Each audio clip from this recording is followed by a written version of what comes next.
Welcome to Not Milk Never Milk. Subscribe if you're lactose intolerant. In this video, I will explain how to play Call of Duty Vanguard split screen.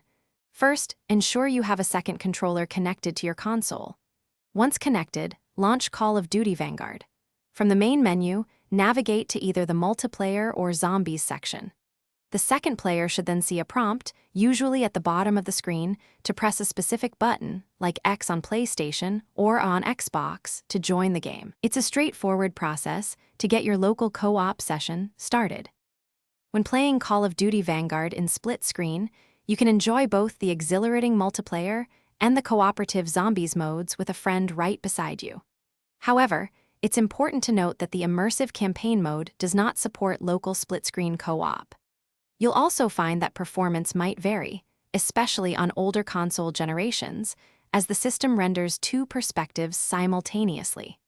Remember, this feature allows for up to 2 players to share one screen locally. To get the most out of your split-screen experience in Call of Duty Vanguard, there are a few helpful tips. Always ensure your console's software is fully updated for optimal performance and stability. If you notice any lag, try adjusting in-game settings such as the field of view or graphics quality. Playing on a larger display can significantly improve visibility for both players, making the action clearer. And don't forget to communicate effectively with your teammate for strategic advantages. Encountering issues while setting up split screen can be frustrating, but many common problems have simple solutions. If a controller isn't recognized, try disconnecting and reconnecting it, or even restarting your console entirely. Persistent bugs or crashes often indicate a need for game updates, so check for those regularly. Ensure both players have active user profiles on the console.